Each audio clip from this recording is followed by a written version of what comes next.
Hello everyone, देखिए अब question number 9.5 करेंगे हम। देखो इसमें क्या कहता है a small bulb is placed at the bottom of a tank containing water to a depth of 80 centimetre. जैसे मान लो, इसकी सॉल्यूशन की हम बात कर रहे हैं। जैसे मान लो ये एक टैंक है, ठीक है। ये एक टैंक है जिसमें क्या है, वाटर फिल्ड है, क्लियर। और इसमें क्या है, एक बल्ब है, स्मॉल बल्ब है। यहाँ लग रहा है इसको मैं पॉइंट सोर्स से कंसीडर करूँगा, क्योंकि यहाँ पर उसने बोला है consider the bulb to be a point source, ठीक है। और इसकी जो डेप्थ है ये कितनी है हमारे पास, 80 सेंटीमीटर है, ठीक है। यानी कि हाइट ऑफ दैट टैंक, ठीक है। What is the area of the surface of water through which light from the bulb can emerge out. तो वो कह रहा है कि एरिया निकाल दो जिस एरिया में से ये बल्ब की लाइट बाहर आ रही है, ठीक है। तो हम कैसे निकाल सकते हैं, देखो सबसे पहले तो ये बात समझो, जो लाइट, ठीक है, बल्ब से सीधी आ रही है, मतलब रे जो सीधी आ रही है वो तो सीधी निकल जाएगी, ये तो हमें पता ही है। जो रे स्ट्रेट जाएगी वो स्ट्रेट ही निकल जाएगी, ठीक है। अब कहाँ होगा इसमें रिफ्रैक्शन, कहाँ होगा, देखो जैसे मान लो ये रे, ठीक है, इस तरीके से गई, ठीक। यहाँ क्या है, नॉर्मल है, ठीक है। हम कंसीडर क्या कर रहे हैं कि अगर मान लो ये क्या है, क्रिटिकल एंगल है, ठीक है, IC। तो जो यहाँ पर रे हमारी क्या होगी, रिफ्रैक्ट होगी, ठीक है। तो उसमें अगर हम देखें रिफ्रैक्शन वाला जो एंगल होगा वो कितना होगा, 90 डिग्री होगा ये वाला, ठीक है। जिसमें आपको पता है जो रे होगी हमारी वो किस तरीके से रिफ्रैक्ट होगी, यहाँ 90 डिग्री से होगी। एंगल ऑफ इंसिडेंस वो हमारा क्या बन जाएगा, क्रिटिकल एंगल, जहाँ पर रिफ्रैक्शन एंगल क्या हो हमारा 90 डिग्री हो। इसके बाद की जो भी कहानी होगी, मान लो ये यहाँ पर होगा, तो वहाँ पर क्या होगा, टोटल इंटरनल रिफ्लेक्शन होगा। बिकॉज यहाँ पर जो एंगल हो जाएगा इस केस में, angle greater than critical angle हो जाएगा। ये जो एंगल है ग्रेटर देन क्रिटिकल एंगल हो जाएगा। तो यहाँ पर तो ये सारी रे क्या होंगी, अब वापस इधर ही टैंक में आएंगी, ठीक है। ये मेरा कहने का मतलब है, यहाँ अगर समझने की बात है आपको, ठीक है। TIR हो जाता है ना, ग्रेटर देन क्रिटिकल एंगल हो जाए तो TIR हो जाता है, ठीक है। टोटल इंटरनल रिफ्रैक्शन होता है हमारे पास इसमें, क्लियर।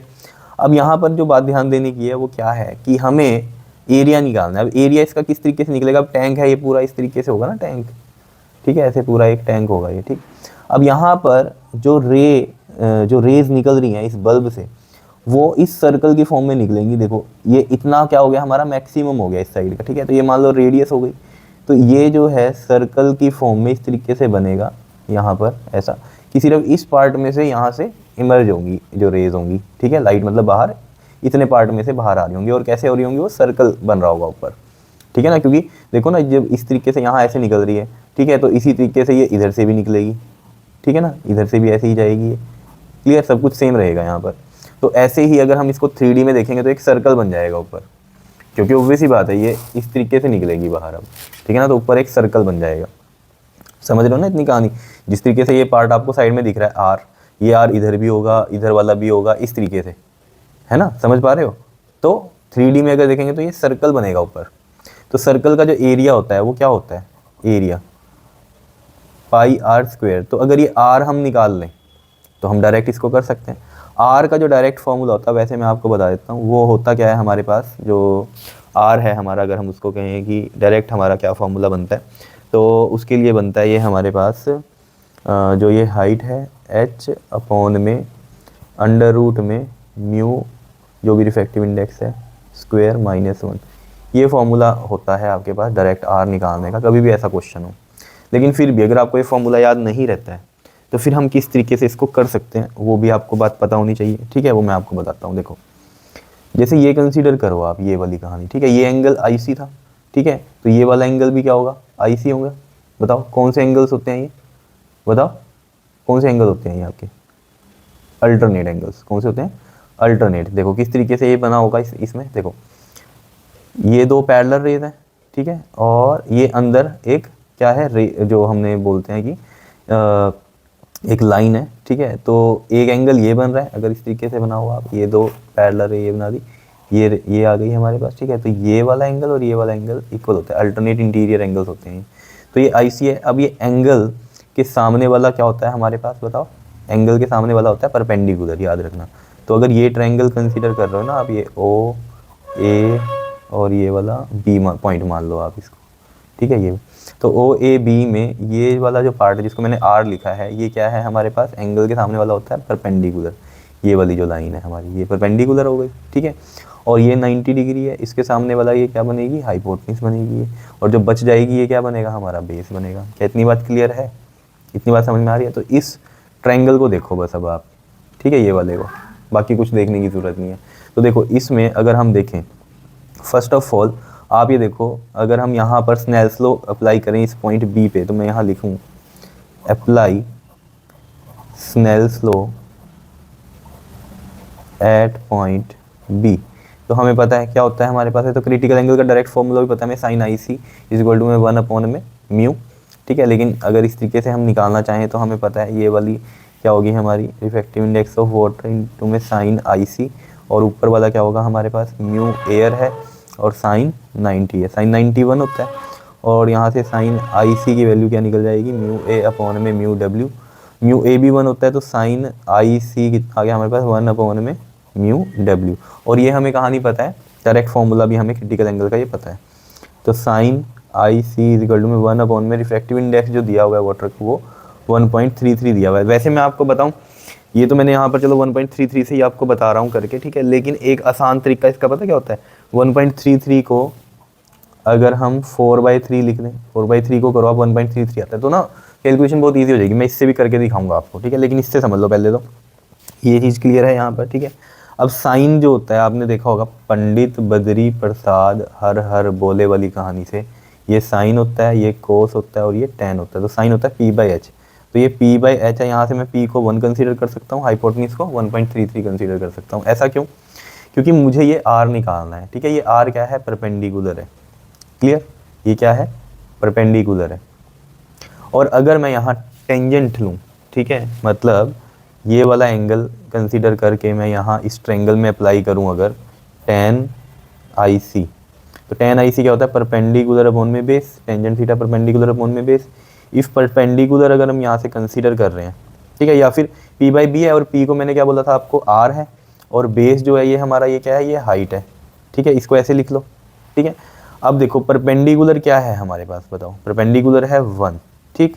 और अगर हम बात करें किसकी, बेस की, तो ये वाला बेस हम निकाल सकते हैं इस ट्रायंगल में, ठीक है। किस तरीके से निकाल सकते हैं, देखो इन ट्रायंगल ओ ए बी में हाइपोटेन्यूज का स्क्वायर होता है हमारे पास परपेंडिकुलर स्क्वायर प्लस बेस का स्क्वायर, हमें चाहिए बेस, तो बेस का स्क्वायर क्या होगा हमारा, हाइपोटेन्यूज का स्क्वायर माइनस परपेंडिकुलर का स्क्वायर, और बेस सिंपल क्या हो जाएगा, hypotenuse square minus perpendicular square और इसका अंडर रूट, ठीक है। तो मैं यहाँ पर देखो ज़रा, बेस की जो वैल्यू है वो यहाँ रखता हूँ, h का स्क्वायर माइनस में परपेंडिकुलर का स्क्वायर इज इक्वल टू में r/h, ठीक है, क्लियर है। ये h इधर चला जाएगा h अपॉन में, और ये आ जाएगा हमारे पास h का स्क्वायर माइनस परपेंडिकुलर का स्क्वायर इज इक्वल टू में r। और यहाँ से अगर हम देखें तो h अपॉन में अंडर रूट में h, देखो h क्या है हमारा, ये 1.33 है ना, और एक तरह से ये क्या है, म्यू ही तो है ना। अगर आप इस फॉर्मूले से इसको कंपेरिजन करें तो h हो गया ये, ठीक है, r वाला, और ये 1.33 मैं यहाँ पुट करूँगा, तो ये h जो है ऑब्वियसली बात है रिफ्रैक्टिव इंडेक्स म्यू डब्ल्यू के बराबर है, तो म्यू डब्ल्यू का स्क्वायर हो गया।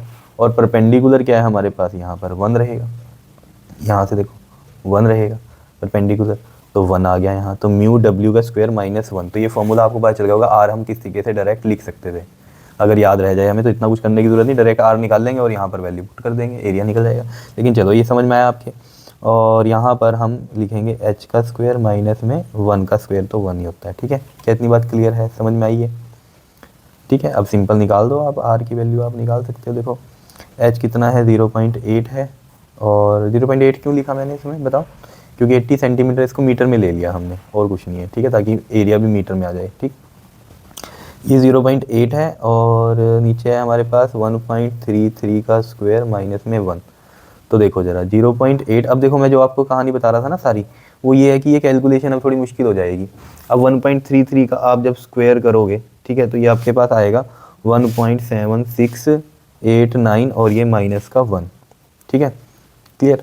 और 0.8 और अंडर रूट में ये बन जाएगा 0.7689 जब माइनस करोगे 1, और फिर ऑब्वियस ही बात है जब इसका स्क्वायर रूट लोगे आप, ठीक है, तो वो आएगा, मैं आपको बता देता हूँ ऐसे ही कि 0.8768 आएगा। अगर हम कैलकुलेटर से करेंगे तो इस तरीके से आ जाएगा। तभी मैं कह रहा था कि यहाँ पर 1.33 को अगर हम 4/3 ले लेंगे तो बहुत ईजी हो जाएगी कैलकुलेशन। मैं अभी वो करके भी दिखा दूंगा आपको, ठीक है।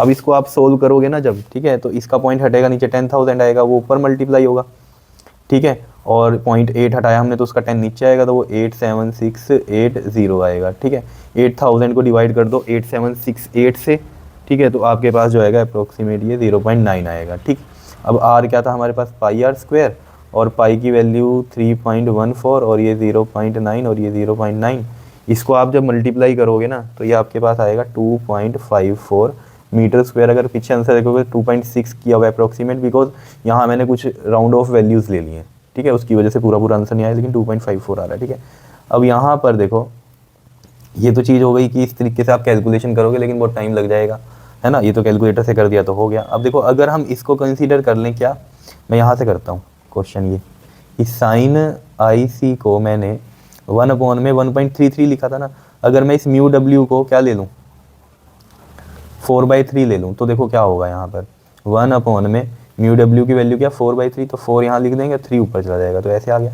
तो यहाँ से देखो अगर कंसीडर करोगे ना, ये P बन गया, ये H बन गया, ये 3 बन रहा है और H 4 बन रहा है। यहाँ से फ़ायदा क्या होगा, अगर हम यहाँ पर हम बात करेंगे अब इस वाले पार्ट में, ठीक है, ये कंसीडर करोगे ना आप, तो P/B जो 10 IC था वो perpendicular by base is equal to में R/H बनेगा। ठीक है, तो P इज़ 3 और बेस हम निकाल लेंगे इसमें, ये वाली यहाँ पर, तो आप वैल्यू डायरेक्ट लिख दो। H कितना है इसमें हमारे पास, H की वैल्यू ये वाला है H हमारे पास, ठीक है, और परपेंडिकुलर ये है। ठीक है, तो P 3 ले लिया और H मैंने 4 ले लिया, तो यहाँ पर वैल्यू अगर हम पुट करेंगे तो 4 4 दा 16 माइनस 3 3 दा 9 आएगा, और अंडर रूट में तो बेस कितना आएगा इसमें, √7 आ जाएगा, तो √7 आ गया, यहाँ पर √7 लिखो। ठीक है, और ये है R और H भी इधर चला जाएगा, तो मैं इसको H को इधर लिख दूँ, 0.8 आ गया। तो ये R की वैल्यू आ गई, एरिया में डायरेक्ट निकाल दूँ अब यहाँ से, पाई आर स्क्वायर, पाई है 22/7, R कितना हो जाएगा देखो, इसका पूरे का स्क्वायर, तो 0.8 को 2 बार लिख दो और 3 को भी 2 बार, तो 3 3 का 9 हो गया, √7 को 2 बार मतलब स्क्वायर कर दो इसका, क्योंकि स्क्वायर है ना, स्क्वायर करोगे तो ये 7 बचेगा, तो ये 7 आ गया। ठीक है, अब तो सिंपल हो गया ये देखो, अगर आप देखोगे ना इसको 22 इंटू में 8 इंटू में 8 इंटू में 9 अपॉन में 49, और नीचे कितना आ गया, पॉइंट पॉइंट हटाए थे, तो एक इसका 10 एक इसका 10। ठीक है, अब इनको आप मल्टीप्लाई कर लो, बड़ा सिंपल है।